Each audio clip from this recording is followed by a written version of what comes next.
എന്നാടാ ഇപ്പൊ നിങ്ങളെ ഒന്നും കാണാനേ ഇല്ലല്ലോ. കണ്ണിന് വിവരമായിരിക്കും. ആണിരോഗം കാരണം എന്റെ കാല് തറയെ തൊടാൻ മേല. കർത്താവേ, എന്നതെല്ലാം ചെയ്തു നോക്കി. ആനപ്പിണ്ടം ചൂടാക്കി ചവിട്ടിയ കാലേലെ ആണിരോഗം മാറുമെന്ന് ഈ വാരികയിലുണ്ടായിരുന്നടാ. ആനയുടെ പിറകെ നടക്കാമെങ്കിൽ പ്രത്യേകം ചൂടാക്കേണ്ട കാര്യമൊന്നുമില്ല.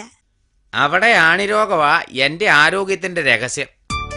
എടാ, എവിടെ നിന്നേലും കുറച്ച് ആനപ്പിണ്ടം കൊണ്ട് തരണം കേട്ടോ. യോ എന്റെ കാല്. എന്നതാടി അവിടെ ഒരു ശബ്ദം? പാട്ട കിടുങ്ങിയല്ലോ. സൂക്ഷിക്കണേ ചേട്ടത്തി, ഭൂമിയിലൊക്കെ ആയിരിക്കും. ഇന്നലെ ഇടുക്കിയിലും അങ്ങനെ ഉണ്ടായിരുന്നെന്ന് പത്രത്തിലുണ്ടായിരുന്നു.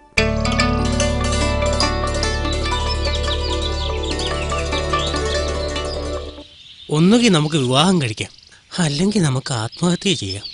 ഒന്നിച്ച് ഒരു കാര്യത്തിനും പോരുതെന്നാ പറയുന്നേ. ഇച്ചാൻ ആത്മഹത്യ ചെയ്തോ? ഞാൻ വിവാഹം കഴിച്ച് എങ്ങനെങ്കിലും കഴിഞ്ഞോളാം. ആശുപത്രി വരെ ഒന്ന് പോവുക. നമ്മുടെ ആ SI സൈമൺ ഇല്ലേ, പുള്ളിക്കാരൻ ഹാർട്ട് അറ്റാക്ക് ആയിട്ട് ആശുപത്രിയിലാ. ഒന്ന് പോയി കണ്ടേച്ചു വരാമെന്ന് കരുതി. SI ആശുപത്രി കിടക്കുവാന്നോ? എന്തായാലും ഞാനും പോയി ഒന്ന് കാണുന്നുണ്ട്. ഒന്ന് സോപ്പ് ഇടാൻ പറ്റിയ അവസരമാ. പോലീസിൽ ഇത്തിരി പിടിപാടൊക്കെ ഉണ്ടായിരിക്കുന്നത് നല്ലതാ. ആന ഒരു തരത്തിലും ആനപ്പിണ്ടം ഇടുകയില്ലായിരുന്നു. പിന്നെ ആന നായാട്ടുകാരൻ വീരപ്പന്റെ ഒരു ഫോട്ടോ അങ്ങ് കാണിച്ചു. അതോടെ ആന കാര്യം നടത്തുകയും ചെയ്തു. ഈ കൊട്ടയ്ക്കടി വെച്ചേക്കാം, അല്ലെങ്കിൽ ആ കോഴി വന്ന് കൊത്തി പറക്കി ഇവിടെ എല്ലാം ആക്കും. നല്ല ഈന്തപ്പഴം നോക്കി ഒരു 2 കിലോ ഇങ്ങെടുക്ക്. SIക്ക് കൊടുക്കാനാ. അദ്ദേഹത്തിന് ഈന്തപ്പഴം എന്ന് വെച്ചാ ജീവനാ. കൂടിയ ഏനം തന്നെ എടുത്തു. ഇതിപ്പോ എവിടാ സൂക്ഷിച്ചു വെക്കുക? ആ കുരുത്തം കെട്ട പിള്ളേർ ഇതിലെ ഒക്കെ ചുറ്റിപ്പറ്റി നടക്കുന്നുണ്ടാവും. കണ്ട അപ്പൊ അടിച്ചു മാറ്റും.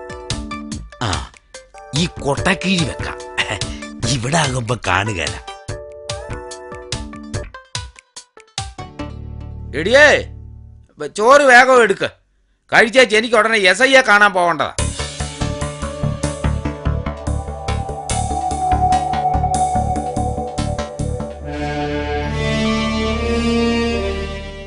അവിടുന്ന് സുഖമില്ലാതെ കിടക്കുവാന്നറിഞ്ഞ് ഓടി വന്നതാ.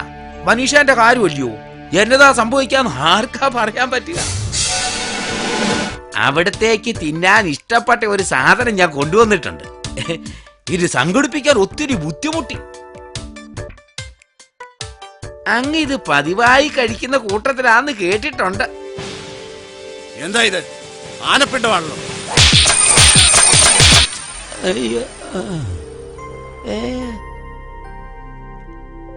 SIയെ കാണാൻ പോയേച്ച് എന്തായി?